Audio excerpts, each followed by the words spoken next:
спланировать так, что именно в том месте, на том дереве, было бы очень сложно.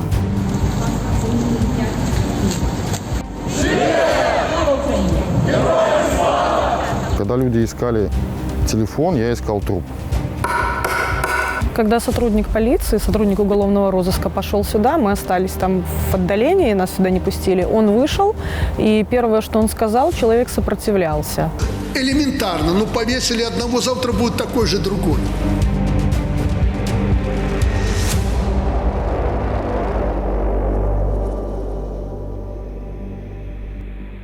Мы все работаем ради одного дела, ради победы. Не то, что даже чтобы ушел Лукашенко, потому что когда уйдет Лукашенко, ничего не закончится.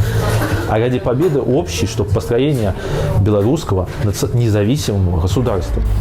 Он неплохо знал историю, он гордился тем, что наши предки входили в состав Великого княжества Литовского. Наше государство было очень развитым. Когда разговаривали, мы хотим все, чтобы это опять случилось. То есть та вот часть истории, те 200 лет, которые мы провели под российской оккупацией, она ушла в прошлое. И Виталий был готов сделать для этого все. Я у него даже спрашивал, ты готов умереть? Ну вот в споре, там, когда ты готов умереть за родину? Он сказал, да.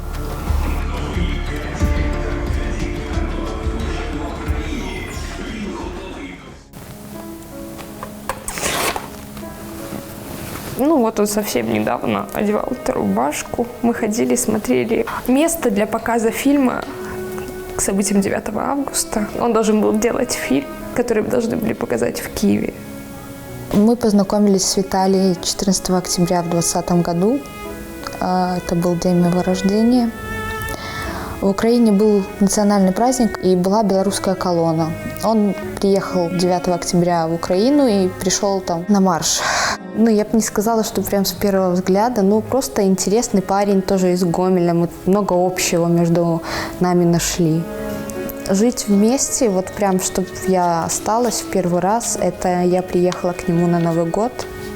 Он не любил отмечать этот праздник тоже, и мы как бы не отмечали, мы просто лежали вместе, разговаривали о всем, о жизни.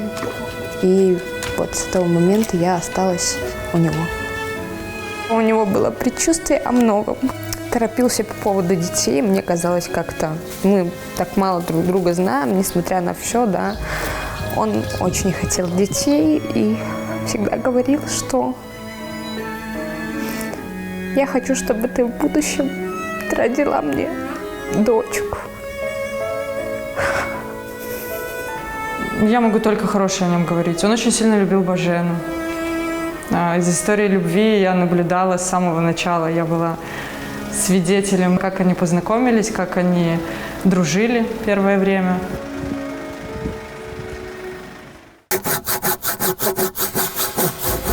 Изначально «Белорусский дом» – это возникла идея в компании людей, которые практически не были знакомы. Мы обсуждали проблему того, так мы все беженцы, что сложно получить помощь быстро. Все фонды на тот момент в первую очередь верифицировали. Верификация занимает определенное количество времени, а человеку надо уже помогать. Вот здесь стоит с чемоданом на вокзале. Я озвучил идею, что есть название в Варшаве «Белорусский дом в Варшаве», там в Польше, что можно сделать «Белорусский дом в Украине». Мы ее поддержали. Был создан телеграм-канал. Была создана небольшая группа активистов в Телеграме из Магары, где мы проводили голосование. То есть все решения принимались на голосовании. Потом у нас состоялась еще одна встреча, туда тоже пришли несколько человек. Все это проходило на добровольных началах. Деньги мы собирали сами, среди знакомых, среди тех людей, которые нам доверяют лично.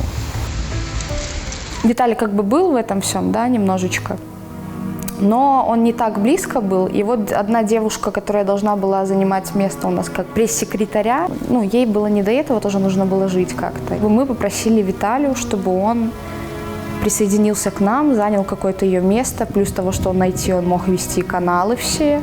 И Виталий вот зарегистрировал организацию, но это была немножко не та организация, которую мы планировали. То есть это была организация, по сути, волонтерская, но там без хостела, не брать на себя ответственность в денежном плане. В общем-то, так было изначально задумано у него. Не связываться ни с какими фондами, никакими грантами. Мы помогаем, чем мы можем, из своего кармана. Если кто-то хочет нам помочь, у нас есть счет переводить официально, мы отчитаем с чеками, куда делись деньги. Всегда говорил то, что как бы там ни было, мы все равно не в безопасности. Чувствовал, что там за нами следят. Я многое, честно, не понимала, да, из его каких-то предчувствий. В какой-то мере я себя виню за это. Но у него было вот такое. На людей то же самое у него было. То есть чуйка какая-то на людей, на тех, кто приезжал проверять. Вы понимаете, что документы могут быть поддельные все о каких-то репрессиях у людей. Наша последняя встреча была здесь, ночью. Мы перед сном с ним разговаривали. Я ему говорила, то есть, как я его сильно люблю, и сказала, что я не представляю своей жизни без тебя больше. Потом мне сказал, что, мол, ну что ты говоришь ерунду, ну ты же еще молодая. Больше я его не видела. Сюда, вот по этой тропиночке. Не туда, сюда, да. 2 августа, получается, когда я уже проснулась, я еще думала, может быть, он сидит в комнате, работает, то есть я не вставала еще. Начала его звать. Но потом я увидела, что ноутбук, как он вечером обычно засыпает, под что-то ставил, он стоит на кровати, я встала. Но единственное, куда по утрам он ходил, это бегать. Я пошла, посмотрела, что нет его одежды для бега. Ну и начала ему писать тоже. Обычно, чтобы я не волновалась, он обычно отвечал мне, даже если бегал, он останавливался и отвечал. Не отвечал, я начала звонить, попросила друзей начать звонить. Мне позвонила Божена, так как мы дружим. Она позвонила, сказала, что Виталя шел на пробежку, его нет уже более часа. Я взял такси, приехал, мы пошли ходить по лесу. Ну, я уже знал, что его нет, но Божена не знала, она не догадывалась. Потому что мы много разговаривали на эту тему. Когда я задавал вопрос, зачем мы привлекаем так много молодежи, он говорил: Юра, нас всех перебьют, кто-то должен продолжать. Что это возможно, это реально, это не шутка. Скажем, когда люди искали телефон, я искал труп. Мы приехали ближе к вечеру. Здесь уже собралось очень много людей. Была полиция, были ребята, его друзья, то есть наши белорусы. Все приехали, все прочесывали лес, искали. Мы вышли с наступлением темноты из леса и решили, что пускай все волонтеры вернутся, мы соберемся опять, такой организуем поисково-спасательный отряд, который будет координироваться между собой для того, чтобы можно было как-то лес разделить на сектора и уже искать более слаженно, чтобы убедиться, что мы максимально большое количество тропинок исследовали, и ни одна не осталась незамеченной. Нам сказали, что пока не надо, потому что работала полиция со спецоборудованием для того, чтобы засечь сигнал телефона, если вдруг он где-то находится в лесу. Потому что тоже по биллингу телефон показывался в лесу, где-то в радиусе километра от дома. Ночью мы его не нашли, вернулись домой. Мы остались все здесь. Встали в 5 утра, где-то 5:30 мы вышли опять же в лес. Здесь приехали волонтеры, полиция. Мы ушли вшестером. Получается, Божена с Мариной ушли в одну сторону, а мы вчетвером ушли в другую сторону с полицией. Пока мы стояли с полицией, один наш друг, которого зовут Саша, он пошел искать дальше. Он ушел, и потом через некоторое время позвонил Алене, это тоже наша подруга, позвонил и сказал, что, наверное, у меня плохие новости. Вот буквально вот здесь мы, еще чуть дальше, мы уже разошлись с Сашей, который его нашел. То есть мы буквально там вместе шли вот до этого момента. И здесь мы развернулись обратно, а Саша пошел и в тот момент нашел его там дальше. Сюда ребята как бы доходили, да, но там сейчас немножко, понятное дело, протоптано, туда и машина подъезжала, но отсюда нужно знать, что дальше есть дорога, чтобы куда-то пойти. То есть здесь очень просматриваемая поляна перед этим. Дальше просто никто не шел, мы не думали, что будет дальше. Они остались там, девчонки стоять, разговаривать с милицией, я решил прогуляться отдельно. Шел, вышел на тропинку, где он бегал. Потом я решил открыть Google карту и пойти там, как показывали фотку, где был его телефон. Обойти такую дугу.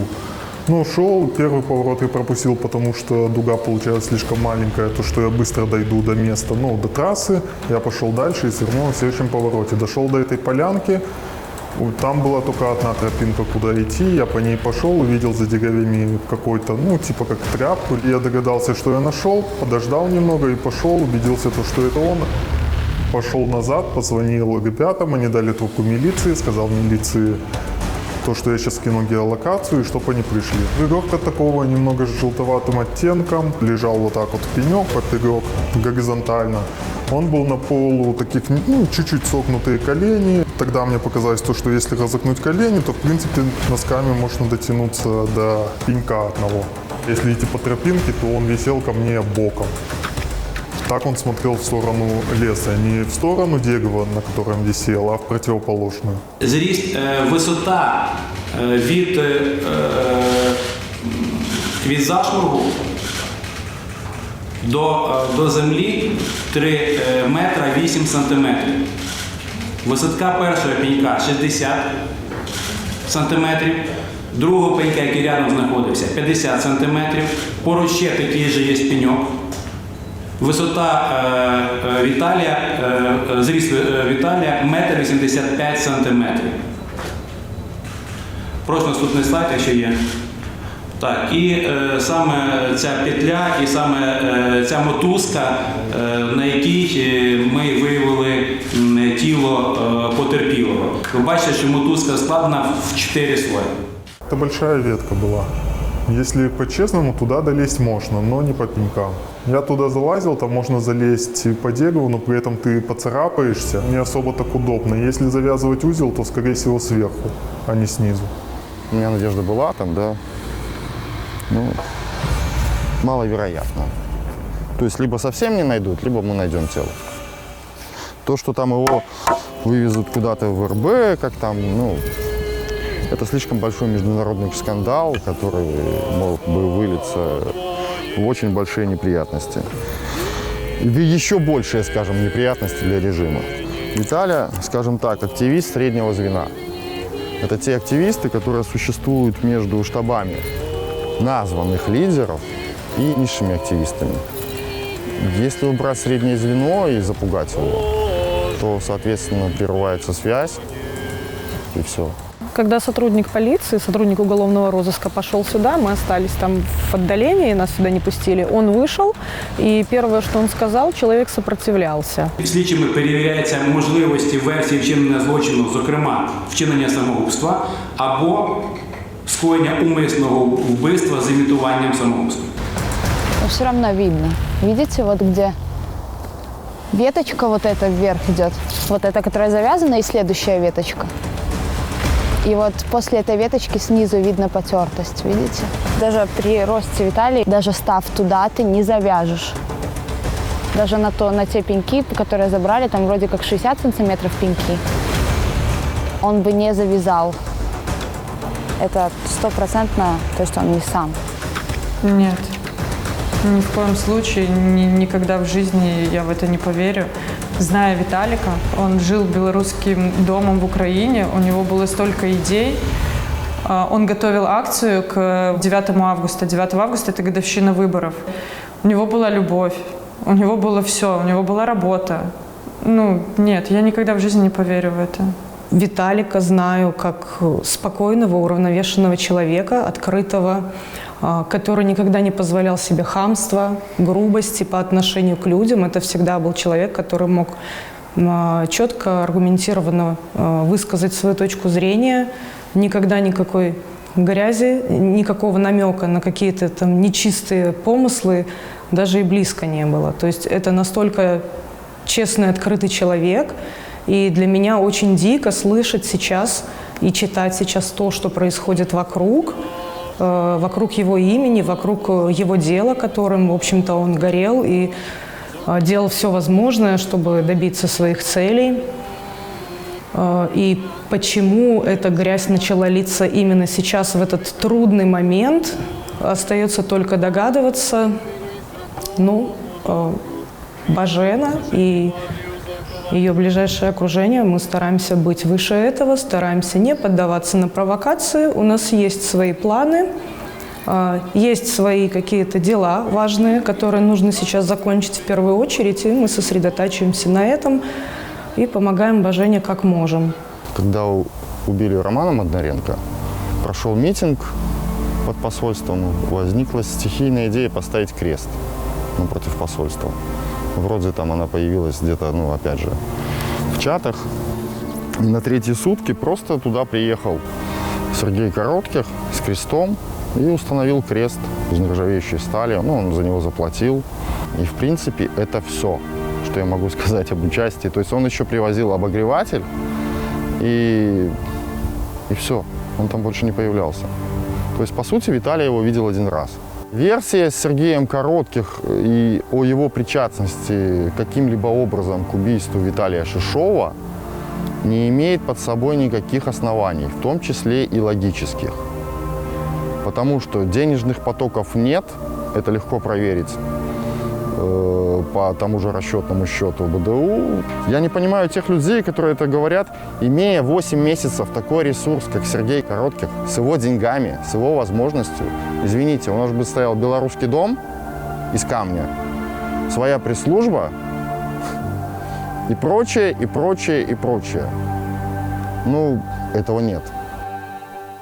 Когда был там Лукашенко, какой веревкой он туда приехал? Зачем он его повесил? Факты на стол. Если честно, Виталик бы посмеялся, если бы мог. То есть его забавляло, когда он чушь всякую несет, да.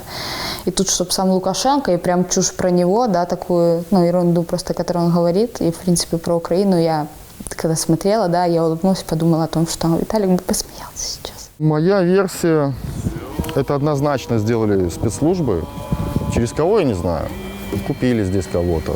С учетом операций в АТО, там много специалистов разного рода, и там бандитская республика на самом деле. Либо наши спецслужбы, либо в сотрудничестве с спецслужбами Российской Федерации, я не знаю. Но это точно спецслужбы, все сделано толково. Причиной для этого определенно не участие Виталия и не то, что он глава Белорусского дома в Украине.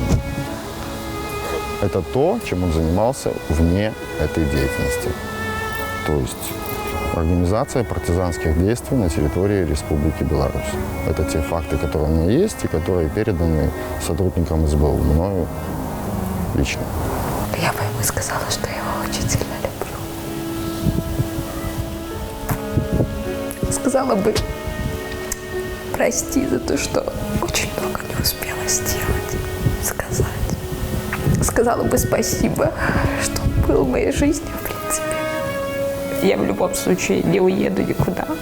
Я буду делать то, чем он жил. А по поводу того, что мне будет страшно, мне кажется, что мне уже ничего не будет страшно. Самое страшное, что могло случиться в моей жизни, уже случилось. Я хочу найти их и убить. Серьезно. Хочу сама их убить просто. Убить. Беларус народзіўся не ў першай хвіліне, як яго катавалі, як яго забівалі, калі гонар яго быў мацнейшы стварэння, чыі чорныя рукі яго забівалі. Беларус народзіўся, калі тата і маці яго калыхалі.